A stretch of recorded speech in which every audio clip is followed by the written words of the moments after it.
Blood donation camp, blood देना, रक्तदान करना, हमारे जितने भी सामाजिक कार्य हम करते हैं, जितना भी हम सोशल वर्क करते हैं, उनमें ये बहुत बड़ा एक सबसे अच्छा वाला काम है किसी को खून देना। क्योंकि आप जानते हैं कि खून देने का, रक्त देने का कोई अभी तक विकल्प नहीं है। रक्त का काम सिर्फ रक्त से, ब्लड का काम सिर्फ ब्लड से ही हो सकता है। हम इसकी जगह कुछ और भी किसी भी पेशेंट को नहीं दे सकते। हर चीज़ का कोई ना कोई सब्स्टिट्यूट है, लेकिन पूरी दुनिया में, पूरे यूनिवर्स में अभी तक रक्त का, ब्लड डोनेशन का अभी तक कोई भी विकल्प नहीं है।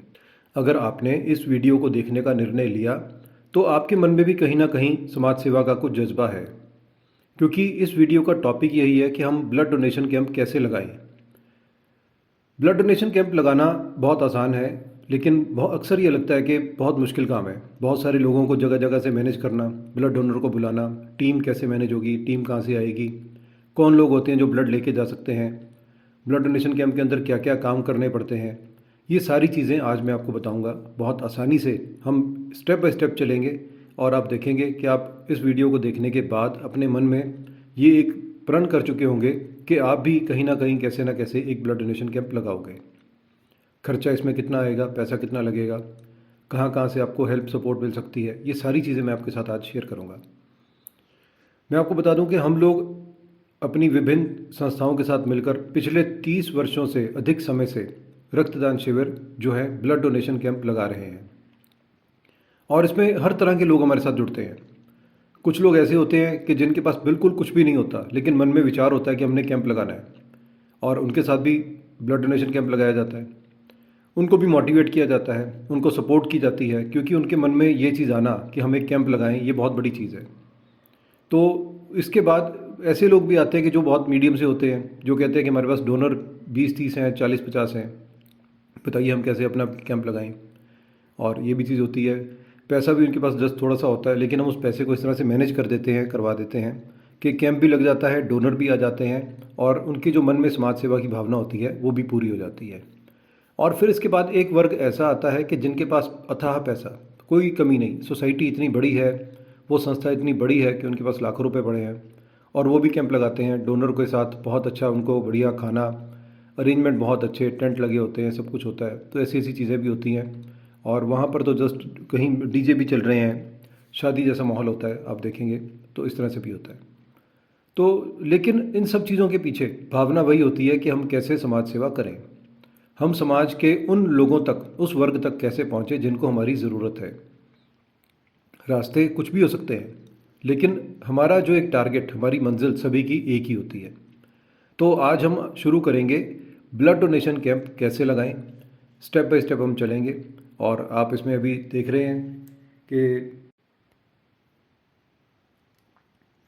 आप इसमें देख रहे हैं जैसे बैनर, आपकी अपनी सोसाइटी का, अपनी सभा का, या अपने जो भी आपकी संस्था है उसके नाम का बैनर अगर आप बाहर लगाते हैं, रक्तदान शिविर उसके ऊपर लिखा हो, और उसके बाद अगर हम अपनी सोसाइटी के इन बैनर को बनाकर शहर के विभिन्न विभिन्न हिस्सों में लगा देते हैं, तो इससे लोगों को उसके ऊपर, जिसके ऊपर के हमें स्थान कहाँ पर ये रक्तदान शिविर होगा, तारीख क्या रहेगी, टाइम क्या रहेगा, कौन सी टीम आएगी, और साथ में 2 या 3 संपर्क नंबर, संपर्क सूत्र भी आप दे सकते हैं कि अगर किसी ने अपना कोई नाम लिखवाना हो, रजिस्ट्रेशन करवानी हो, तो आपको नंबरों पर फ़ोन किया जा सके।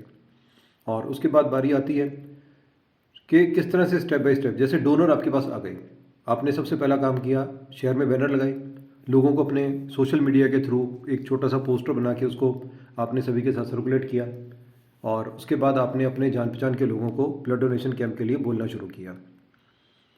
और उसके बाद जैसे डोनर आपके पास आ गए, तो डोनर आने के बाद हम उनकी करते हैं रजिस्ट्रेशन। जो भी लोग आए, हम उनका एक रजिस्टर के अंदर नाम लिखेंगे, मोबाइल नंबर लिखेंगे, और उन्होंने कितनी बार इससे पहले रक्तदान किया या नहीं किया, वो लिखा जाएगा। इसका लिखने का कारण ये होता है कि आपके पास एक लिस्ट बनती जाती है जो लोग रक्तदान करने में इच्छुक होते हैं, और इससे धीरे धीरे आपके पास एक डेटाबेस बनता जाता है। और कभी इमरजेंसी में, या कभी आप अपना कोई और कैंप लगाएं, या कोई और आपका जान पहचान का व्यक्ति कैंप लगाए, तो इस रजिस्टर के माध्यम से उन तक आप सारी ये सूचना बार बार भिजवाते रहें। तो ये है रजिस्ट्रेशन काउंटर, जहाँ पर के स्टूडेंट भी होते हैं स्कूलों के, आके वॉलंटियर हेल्प करते हैं।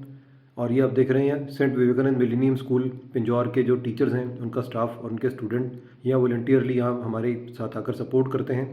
और वॉलंटियर्स को आई कार्ड जैसे दिए जाते हैं, आप देख रहे हैं आई कार्ड, ये ऐसे आई कार्ड आप भी अपने बनवा कर उनको दे सकते हैं। और इसके बाद सभी जो आपके जो मेंबर्स हैं, जितने भी सदस्य हैं, जब वो अपना आई कार्ड पहनकर आपके जो बीच में लोगों के बीच में घूमते हैं, तो बाकी लोगों को भी ये देखने को मिलता है कि इन्होंने आई कार्ड पहना हुआ है, ये सेवा कर रहे हैं, आगे बढ़ चढ़कर काम कर रहे हैं। तो बहुत से लोगों के मन में आता है कि हम भी इस संस्था के साथ जुड़ें, और वो फिर आपसे संपर्क कर सकते हैं। और इस तरह से आपकी जो सदस्यता है, बहुत अच्छे वाले लोग वो भी आपके पास आएंगे, और समाज सेवा का आपका ये जो कारवां है आगे से आगे बढ़ता जाएगा। और इसके बाद बारी आती है जब डोनर अपनी रजिस्ट्रेशन करवाते हैं। जिस भी संस्था से आप ब्लड डोनेशन का कैंप लगाते हैं, उन्होंने एक अपने फॉर्म उनके होते हैं, वो दिए जाते हैं। और वो भरने के बाद जो वहाँ पर ऑथराइज्ड डॉक्टर बैठे होते हैं, वो डॉक्टर आकर उस जो डोनर हैं उनको वो चेक करते हैं, रक्तदाता को वो देखते हैं, विभिन्न चीज़ें उसमें देखी जाती हैं। और डॉक्टर्स के अपने कुछ प्रश्न होते हैं जो पूछे जाते हैं, जैसे कोई बीमारी अगर उसको हो, या उसने कोई दवाई खाई हो, कोई अल्कोहल का प्रयोग किया हो, या कोई टैटू बनवाया हो, या कान छिदवाए हो, इस तरह की बहुत सी चीज़ें। और आजकल जैसे कोविड का है कि कोविड की वैक्सीन कब लगवाई, कैसे हुआ, तो ये सारी चीज़ें वहाँ पर उनसे पूछी जाती हैं। हीमोग्लोबिन चेक किया जाता है, उन्होंने सुबह नाश्ता किया या नहीं किया, ये सारी चीज़ें वहाँ पर पूछी जाती हैं। और इस सब पूछने के बाद, पूछताछ के बाद ही रक्त लिया जाता है।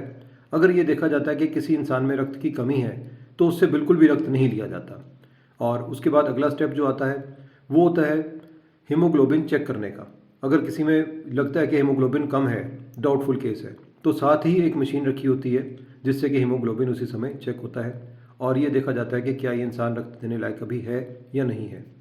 और अगर वो रक्त देने के लायक जैसे नहीं होते, हीमोग्लोबिन कम होता है, तो उनको उनकी डाइट, उनको उनका खाना बताया जाता है कि अगले कैंप लगने तक आपने क्या क्या चीज़ें खानी है, किस तरह से आपने अपनी लाइफ को, अपनी दिनचर्या को रखना है, सैर कितनी करनी है, एक्सरसाइज व्यायाम कितना करना है, ताकि आपके अंदर जो ब्लड की जो कमी है वो पूरी हो जाए।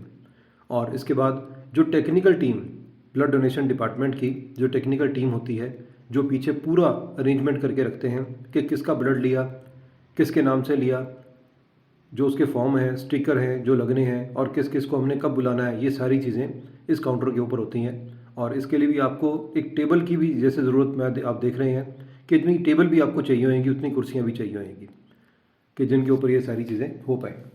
और इसके बाद ये सारे इंतजाम टीम के होते हैं, आपने सिर्फ उनको टेबल चेयर जैसे प्रोवाइड करा के देनी है, बाकी सारा काम टीम का अपना होता है।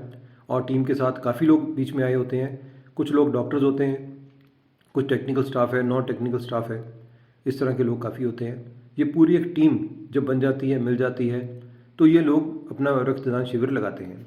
आप ये देखिए कि यदि आप 100 लोगों को, जो कि एक नॉर्मल एक आंकड़ा है रक्तदान करने के लिए, अगर आप 100 लोगों को अपने साथ बुलाते हैं, अगर आपको लगता है कि आपके ऐच्छिक जो रक्तदाता हैं वो 100 हो जाएंगे, तो उनके लिए एक अप्रॉक्सीमेट हम बात करते हैं, बेड भी जैसे रखते हैं कि जिस बेड के ऊपर वो ब्लड देते हैं, तो 8 से 10 बेड कम से कम चाहिए होते हैं। और उसके लिए भी उतनी टेबल्स वगैरह की ज़रूरत होती है जिससे कि बेड बन पाएँ। टेंट वाली टेबल के बेड बन जाते हैं। और कुछ जो रक्तदान जो और कुछ जो ऐसी संस्थाएं हैं, ब्लड डोनेशन जो डिपार्टमेंट हैं, उनके पास कुछ अपने बेड भी होते हैं या अपनी चेयर होती हैं, वो अपनी वो लेके आते हैं। तो ये सब काम, सारा काम टीम का होता है। हो सकता है वो बेड आपसे अरेंज करने को बोल दें, जो कि टेंट की टेबल से बनाए जाते हैं। तो ये चीज़ हो गई।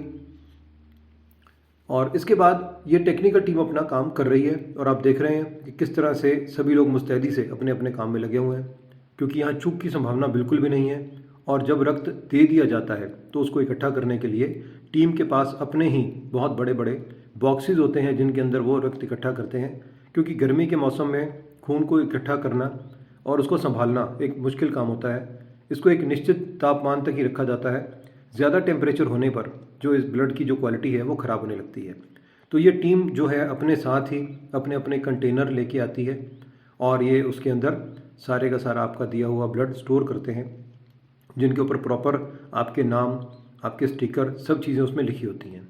और जिन आपको देखते होंगे कि ब्लड की जो नीडल्स होती हैं, जो बैग के साथ लगी होती हैं, लिया जाता है जिससे ब्लड, और उनको डिस्ट्रॉय करने के लिए, ताकि वो कहीं इधर उधर ना जाएं, उनको नीडल्स को ख़त्म करने के लिए, डिस्ट्रॉय करने के लिए ये टीम अपने साथ डिस्ट्रॉयर भी लेके आती है, जिसके अंदर नीडल डालने से वो नीडल, उनका सिस्टम ऐसा होता है कि उस नीडल को वो ख़त्म कर देता है।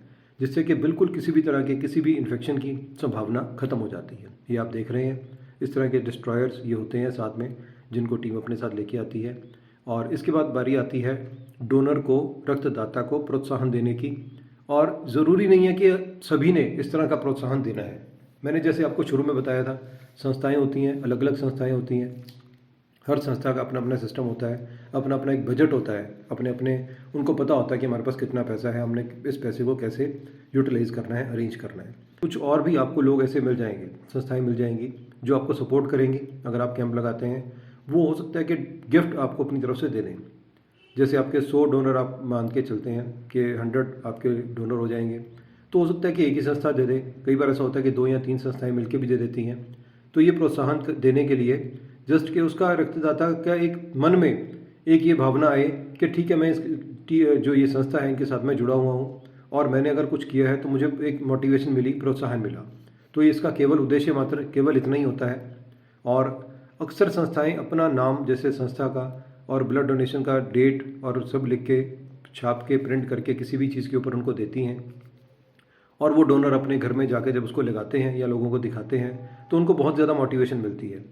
और जैसे कि हमने कहीं अपने कार्यालय में, अपने घर में इसको सजा के रखा होता है और लोग आके हमसे पूछते हैं कि आप भी ब्लड डोनर हो, तो उसके बाद हमें इस चीज़ के साथ एक प्रोत्साहन हमें साथ में मिलता है।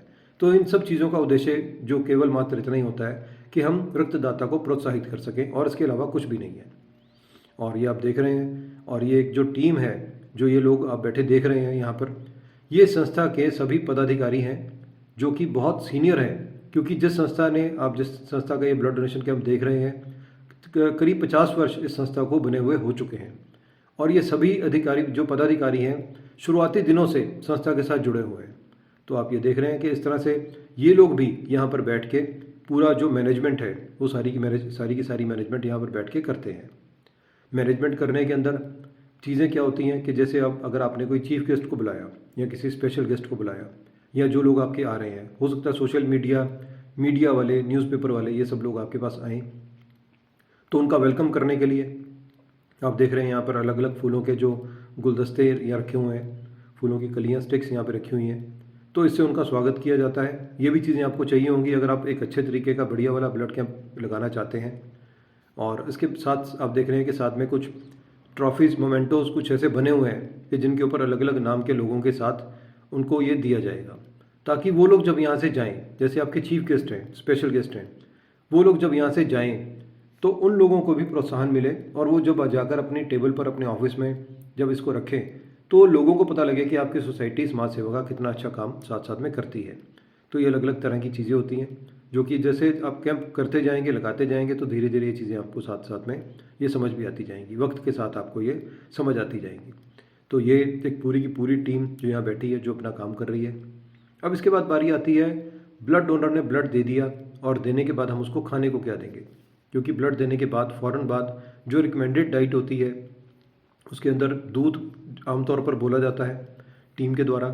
और रक्तदाता को भी लगता है कि मेरा अभी जैसे रक्त मैंने दिया है और शरीर में कुछ कमज़ोरी अगर उसको लगती है, तो दूध और कुछ मीठा खाने के लिए, छोटी सी कोई मीठी वस्तु, कोई एक नमकीन वस्तु, बिस्किट, केला, ऐसी चीज़ें आप कुछ भी दे सकते हैं। और ये सारी की सारी चीज़ें अगर आप अपनी जो टीम आएगी उनसे भी डिस्कस कर सकते हैं, और इतनी चीज़ों के साथ आपका हो जाएगा। एक बात मैं यहाँ पे आपको सबसे बड़ी बताना चाहूँगा कि अगर आपके पास अपना कोई ऐसा पैसा नहीं है आपकी संस्था के पास, और अगर हो भी, और आप चाहते हैं कि ये जो खर्चा होगा कम से कम 30-40 रुपये, आजकल के समय में 50 रुपये, 60 रुपये, 70-80 रुपये तक आज के समय में एक डोनर के ऊपर प्रति व्यक्ति खर्चा हमारा आता है, प्रति रक्तदाता जो खर्चा है वो आता है। तो इस खर्चे को पूरा करने के लिए आपको, जो आपका लोकल रेड क्रॉस सोसाइटी है, रेड क्रॉस की जो आपकी बनी हुई है, वहाँ जाएं, उनका जो रक्तदान शिविर जो अरेंज करते हैं, उनका जो डिपार्टमेंट में जो ऑफिसर होंगे, आप उनसे जाके मिलें, उनको आप अपने ब्लड डोनेशन के बारे में सारा बताएं। और अगर उनकी टीम, अगर वो अपनी टीम साथ में भेजते हैं, तो उनकी टीम आकर आपसे ब्लड भी इकट्ठा करेगी, और प्लस आपको साथ में ये जो रिफ्रेशमेंट है इसके बदले में आपको 50 रुपये प्रति रक्तदाता वो आपको पैसा भी देकर जाएंगे। तो ये एक आपके लिए बहुत बड़ी हेल्प होगी इस तरह की, क्योंकि मेन खर्चों में यही चीज़ें आती हैं। रक्तदाता को हमने देना क्या है, खाने के लिए क्या देना है, या प्रोत्साहन के लिए क्या देना है, और जैसी भी हम आदत एक हैबिट डाल लेते हैं वैसी चीज़ें आगे बननी शुरू हो जाती हैं।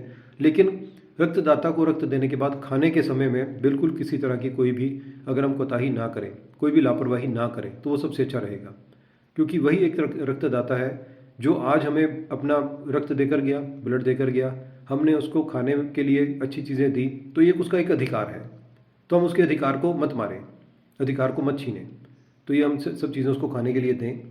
और आप देख रहे हैं कि इसके अंदर जैसे मैंने आपको चीज़ें बताई कि नमकीन वस्तु, कोई एक छोटी सी मीठी वस्तु, और उसके बाद साथ में खाने के लिए केला, बिस्किट, और पीने के लिए दूध। दूध आप एक बड़े कंटेनर में गर्म दूध चीनी डाल के वो भी रख सकते हैं। छोटी बॉटल्स आती हैं रेडीमेड मार्केट में, वो भी दे सकते हैं। गर्मी है तो ठंडा दूध दे सकते हैं।